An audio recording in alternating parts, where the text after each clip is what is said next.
Pangarap ng lahat na makatagpo ng matinong partner. Yung tipong pagtatagalan ka, hindi yung pamatid gutom lang. At mapalad ako dahil isa ako sa mga biniyayaan ng mapagmahal na kabiyak. Gusto kong ibahagi ang kwento ko para ipabatid sa iba na may natitira pang matitinong tao sa mundong ito. Mga taong marunong magmahal. Magmahal ng tapat. Kuya Rex, itago niyo na lang ako sa pangalang Kiko. 30 years old. Visor sa isang malaking international wiring system. Isa akong tipikal na millennial guy kung tawagin.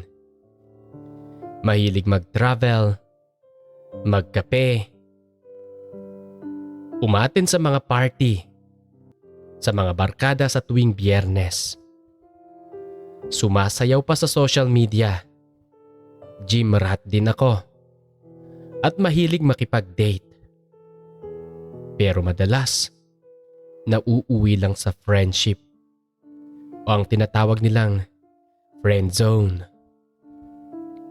Nagbago ang lahat ng unti-unti kong napansin na naglalagas ang mga kasama kong gumagala.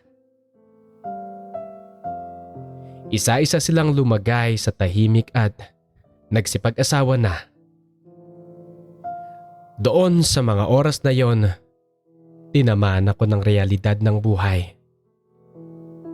Tumatanda na pala ako na walang naiipon. Kaya nung araw na yon nagsimula akong magseryoso. Nagbukas ng savings account. Nagbawas ng kapristuhan. Nag-umpisang maghanap ng hulugang bahay. Nung una, akala ko settled na ako. Sinisiguro ko na ang future ko. Pero may kulang pa pala. May kulang para sa puso ko. Wala akong partner.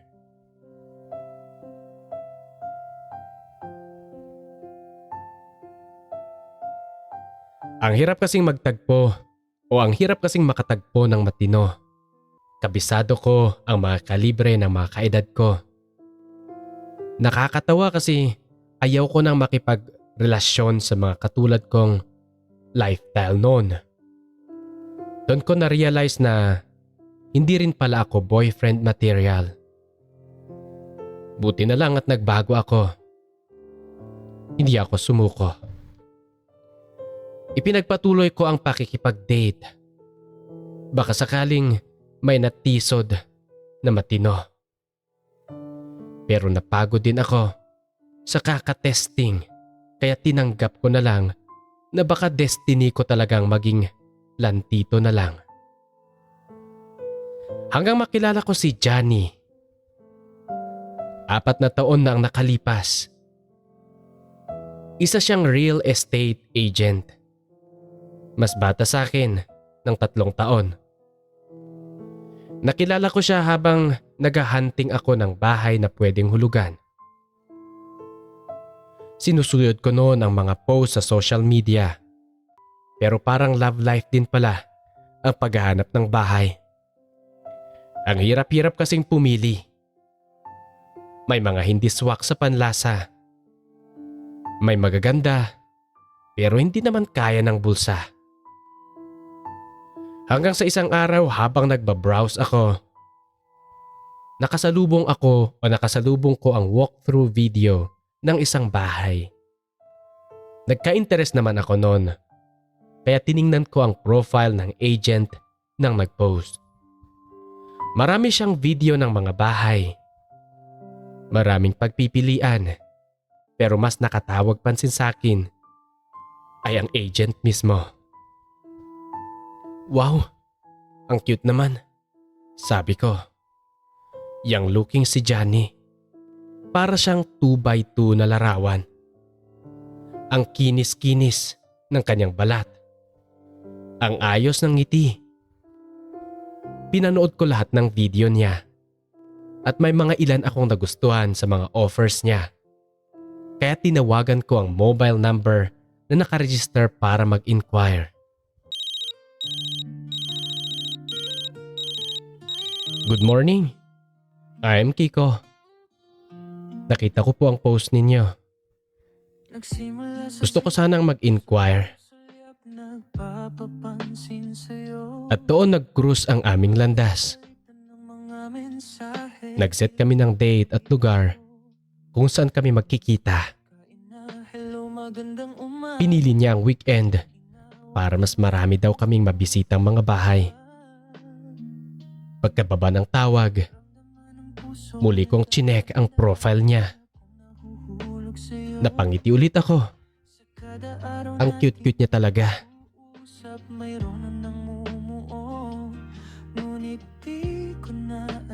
Dumating ang araw ng Sabado. 10 o'clock ng umaga ang usapan. Makikita kami sa isang coffee shop. Maaga naman akong nag-drive pero naipit sa traffic. Hindi ako nag-alala. Alam ko namang parating late ang mga Pinoy. Pero ginulat niya ako nang mag-text siya na nandoon na pala siya ng 10 o'clock. Mukhang masipag ang nakuha kong agent. Sabi ko sa isip ko.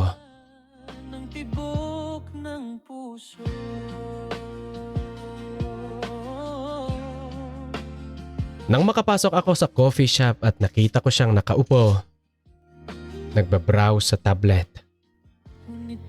Doon naman ako tinamaan ng hiya. Sa loob kasi ng mahabang panahon, confident ako pagdating sa sarili ko.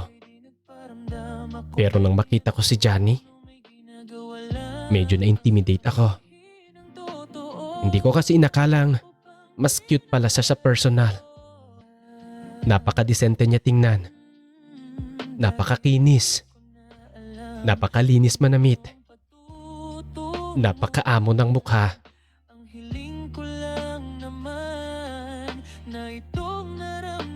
Nagalinlangan akong tumuloy.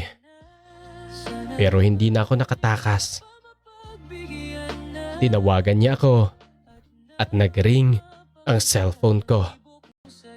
Napatingin ang ibang customers kasama si Johnny. Nang makita niya ako, tumayo siya at nakangiting tinawag ako. Sir Kiko, good morning po. Kuya Rex, hindi ko may papaliwanag ang damdamin ko. Pero feeling ko ay nalulusaw ako noong mga oras na yon. Alam mo yung feeling na pinansin ka ng crush mo? Ganun ang naramdaman ko. Nag-feeling teenager talaga ako. Pero syempre, hindi ko pwedeng ipakita na kinikilig ako. Nilapitan ko siya at nakipagkamayan pa. Ang lambot-lambot ng mga palad niya. Inalok ko siya sa kotse na lang kami sumakay para pagbisita sa mga model houses. Umayag naman siya. Para makapag-discuss daw habang nagmamaneho ako. Magalang niya akong pinaliwanagan sa payment schemes. Sa tuwing babasahin niya ang nakasulat sa tablet, nagnanakaw naman ako ng sulyap sa kanya. Wala akong maipintas. Pantay-pantay ang kulay niya hanggang sa mga daliri. Nakakagigil ang pisngi. Namumula-mula. Habang ine-enjoy ko ang malambing niyang boses, iniritan niya ako nang ikinagulat ko. Mas pogi niyo pala sa personal, Sir Kiko. Kumadyot ang sasakyan. Napapreno ako ng biglaan. Natigilan kaming pareho. Uminit ang pisngi ko.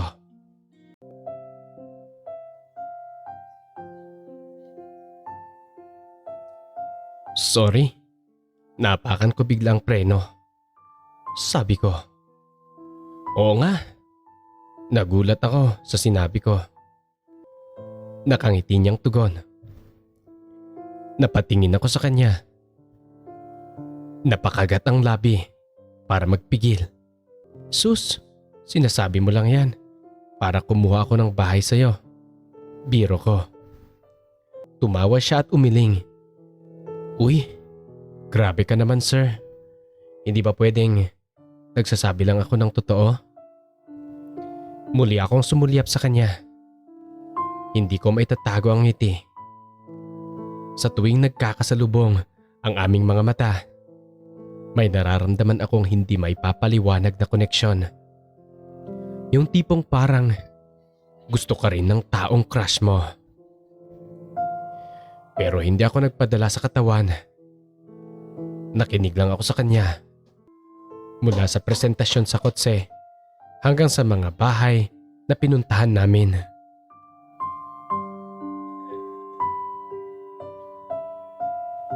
Habang nakikinig sa malumanay niyang boses, lalo lang akong nalulong sa kanyang katauhan. Nakalimutan ko na ang totoong pakay ko. Wala na sa isip ko ang housing hunting o ang house hunting. Nakuha niya ang buong atensyon ko.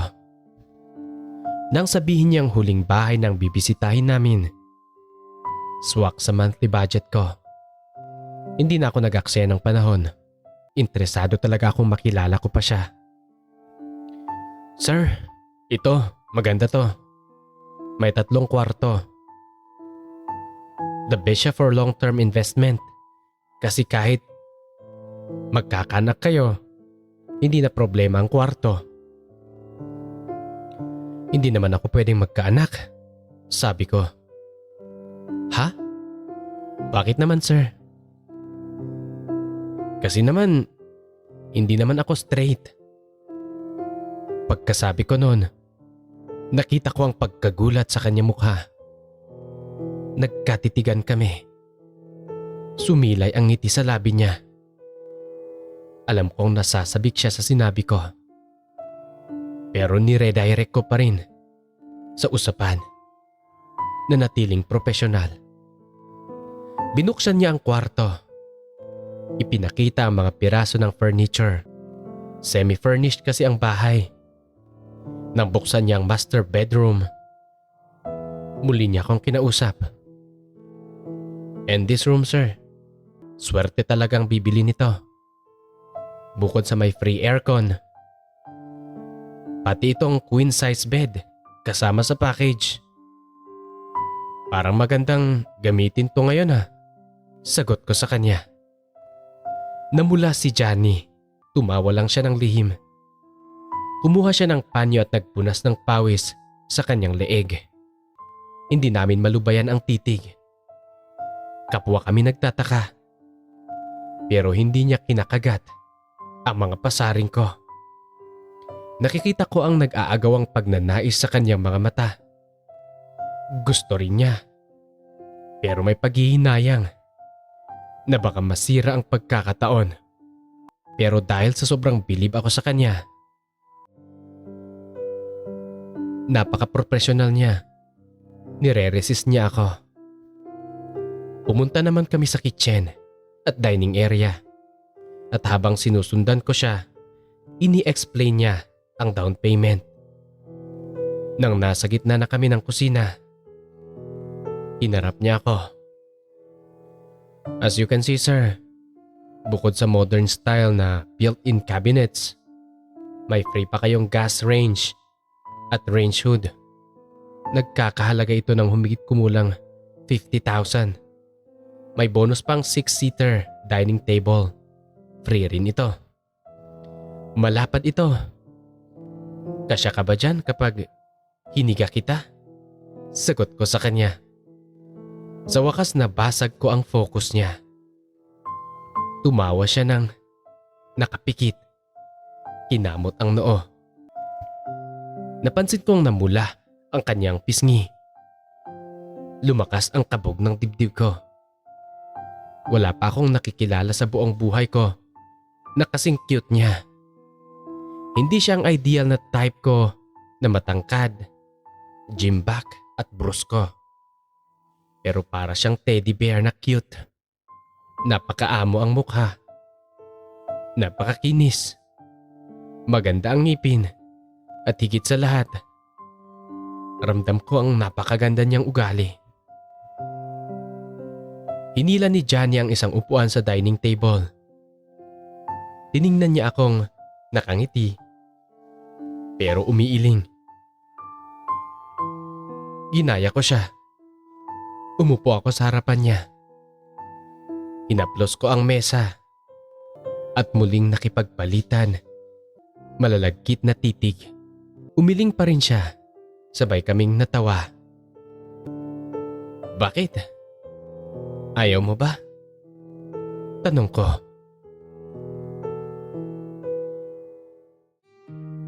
Huwag ka namang ganyan, sir. Please lang. Sagot niya. Umiwas ang tingin. Tinakpan niya ang mga mata gamit ang palad. Hindi siya matigil-tigil sa pagpapawis o pagpapawasiwas ng ulo. Bakit? Tanong ko ulit. Pwede bang yung bahay na lang ang pag-usapan natin, sir? Pwede naman. Pwede ring sabay. Yung bahay. Tsaka tayo. Lalo ko lang siyang napatawa. Sir, huwag ganyanan. Nahihirapan na ako. Saan? At bakit ka naman nahihirapan? Niloloko niyo naman ako, sir eh. Alam ko namang ramdam ninyong nadidistract ako sa pagiging attractive ninyo. Pagkasabi niya nun, pakiramdam ko, tumalon ng husto ang puso ko.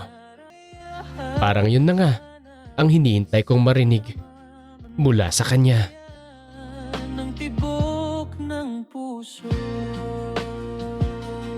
Oo nga, kaya nga kanina pa ako nagpaparamdam sa'yo. Pinakikinggan ko ang offer mo. Pero ang offer ko, nire-reject mo naman. Wala namang matandaan na nasabi baka sakaling ika'y aking nasaktan. Bigla na lamang ika'y di nagparamdam ako. Inimas ko ang papunta sa batok ko. At napatingin siya sa braso ko. Pagkatapos ay lumapit siya. Lumapit ang titig sa mukha ko. Come on. We have this whole house. Walang makakaalam. Basta bigyan mo lang ako ng discount pagkatapos. Tumatawang kinagat ni Johnny ang kanyang mga labi. Alam kong hindi lang ako ang attracted sa kanya. May namumuong feelings na nangungusap sa kanyang mga mata habang nakatitig siya sa akin.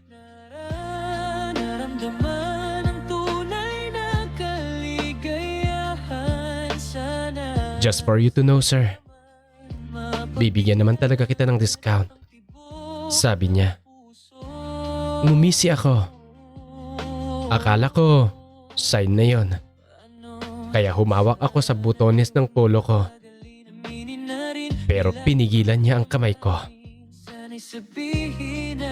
Pero hindi sa ganitong paraan, Sir Kiko. Natigilan ako. Payagan mo akong ligawan kita. Sambit niya. Natulala ako. Sineryoso siyang nakatitig sa akin. Pero nakangiti pa rin.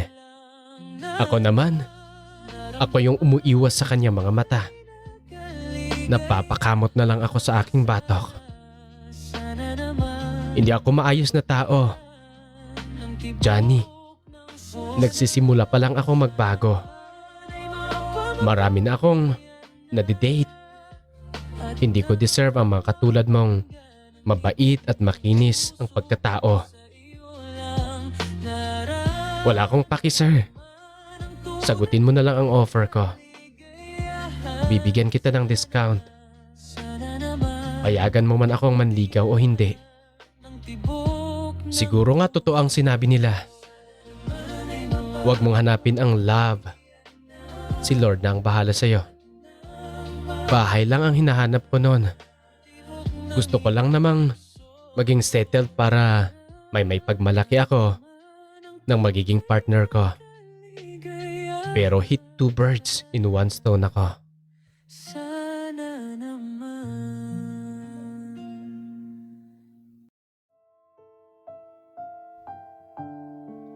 Pinagsisisihan ko ang naunang offer ko kay Johnny.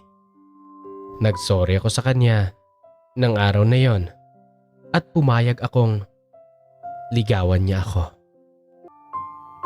Nag-date kami ng isang beses kasi sinagot ko agad siya. Aarte pa ba ako? Ang isang taong tulad niya ay hindi na dapat pinapakawalan.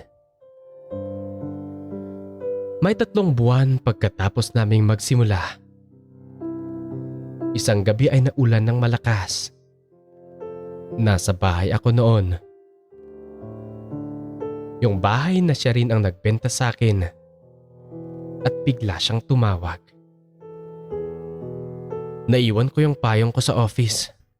Maaari bang makisilong muna ako sa'yo? Siyempre, pinapasok ko siya. Basang-basa siya. Tumutulo ang tubig mula sa kanyang buhok patungo sa mukha, sa leeg, hanggang basa na rin ang kanyang damit. May isang puti at manipis na t-shirt siyang suot na dumikit sa kanyang katawan. Hindi ko maiwasang tumitig. Maligo ka muna, sabi ko. Baka magkasakit ka. Wala akong dalang pamalit. Ito. Pwede na yung akin. Ganun na nga ang nangyari. Nagbihis siya ng aking t-shirt at ang aking maong na shorts. Pero sobrang luwag ang short sa kanya. Kaya napunta lang siya sa boxer brief ko na lang ang suot. Umupo kami sa sofa. Nanonood ng pelikula. Umiinom ng mainit na tsokolate. Pero hindi pelikula ang nasa isip ko. Sa bawat pagkislot niya sa tabi ko, naaamoy ko ang sabong ginamit niya. Yung pabango kong ginamit. Nasa kanya ang amoy ko. Para bang sinasabi ng katawan niya sa akin na sa akin lang siya kabilang. Hinawakan ko ang kanyang kamay. Hindi siya umimik. Pinitpit ko ito ng mahina. Johnny? Bakit? Lumingon siya sa akin. Mga matang taimtim. Natatakot ka pa ba? Kayo? Hindi. Bakit hindi ka gumagalaw? Tumawa siya ng mahina. Gumagalaw naman ako. Hindi na ako nagtanong pa. Hinawakan ko ang kanyang baba o ang kanyang baba at hinalikan ito. Sa una, mahina lang, tikim lang. Tanong kung gusto niya. At yun nga, gusto niya. Isinara niya ang kanyang mga mata. Sumandal siya sa akin. Humigpit ang kanyang kamay sa likod ng aking leeg.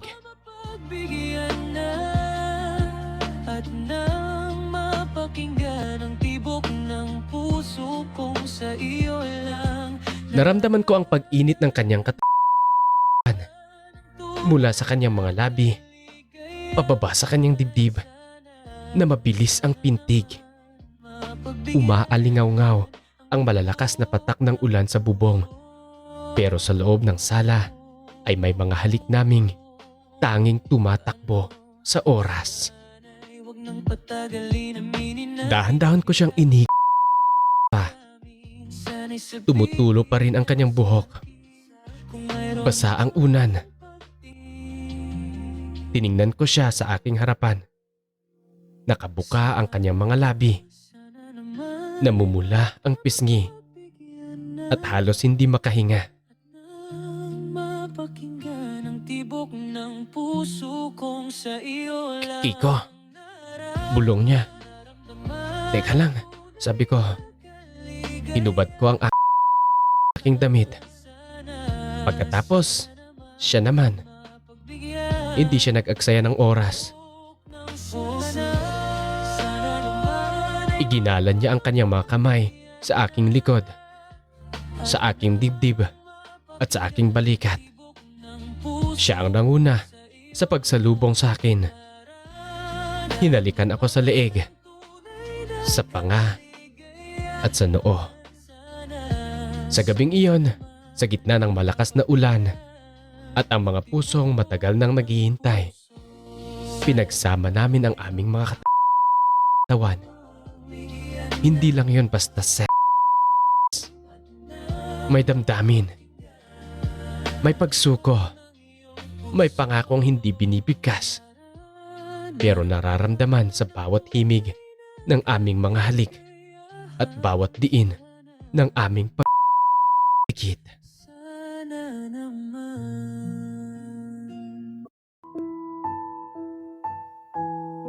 Pagkalipas ng 4 na taon, magkasama pa rin kami. Hindi man perpekto ang aming relasyon. May mga pagsubok, may mga tampuhan, may mga araw na gustong-gusto na naming sumuko. Pero dahil sa kanya, patuloy akong nagbabago. Sa bawat problema ay lalo lang tumitibay ang aming samahan. At may aso na rin kami, si Bigel. Parang baliw, mahilig tumahol sa wala. Ito ang kwento namin. 2 lalaking nagkita dahil sa bahay. Pero nagkatuluyan dahil sa isang pusong handang magmahal ng tapat. Hindi man araw-araw na nakangiti. Ilang beses na Hindi na ako nagsasana all dahil para sa akin, natagpuan ko na ang akin. ang ating mga Maraming salamat DJ Rex sa pagbasa sa aking kwento. batin natin Lubos na gumagalang at nagpapasalamat. malayan. Kiko. Heto tayo. Kiko, nakaka-inspire ang kwento mo. Pero ang pinakamagandang aral dito, hindi mo kailangang maging perpekto bago ka mahalin. Nagbago ka para sa sarili mo, hindi para sa kanya. At iyon ang tama. Nahulog si Johnny sa totoo mong pagkatao, hindi sa ideal version mo. Payo ko lang, huwag mong kalimutan kung saan ka man nagsimula. 4 na taon na kayo, pero ang pagmamahal ay hindi static. Patuloy mong piliin siya araw-araw, lalo na sa mga araw na hindi kayo perpekto. Protektahan ang relasyon ninyo sa pamamagitan ng komunikasyon at respeto. Huwag hayaang maging routine ang pagsasama ninyo. Yung tipong nandyan lang kayo dahil nakasanayan. At tandaan, hindi lahat ay kasing swerte mo. Kaya huwag mong ipagkait ang pasasalamat. Ipakita mo kay Johnny na hindi mo siya tinetake for granted. Dahil ang tunay na sana all ay hindi sa paghahanap ng matino, kundi sa pagiging karapat-dapat na taong natagpuan mo. Ingatan niyo nawa ang isa't isa. Maraming salamat, Kiko, sa pagpapadala ng iyong kwento. At sa ating mga solid listeners, kung gusto niyo magpadala ng iyong mga kwento, karanasan sa buhay at pag-ibig, maaari kayong magpadala sa aming official Facebook page at mga Gmail accounts na nakapost sa ating comment section sa video na ito.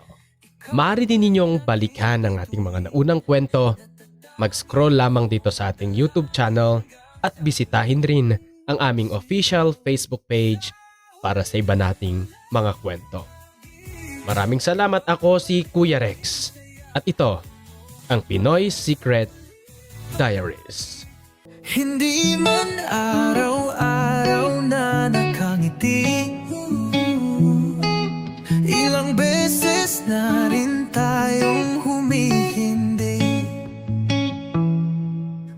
mabilang ang ating mga tampuhan. Away batin natin, di na namamalayan. Heto tayo,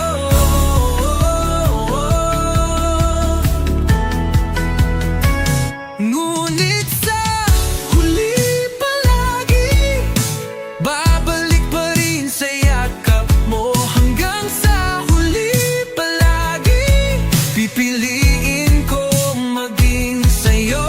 Ulit-ulitin man, nais kong malaman mo, iyo ako palagi, palagi.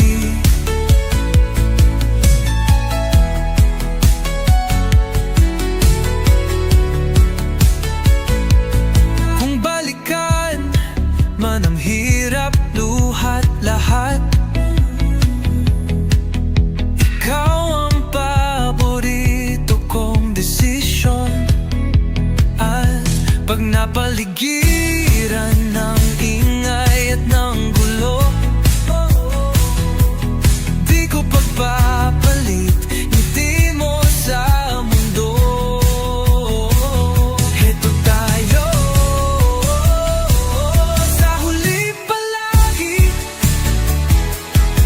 babalik pa rin sa yakap mo.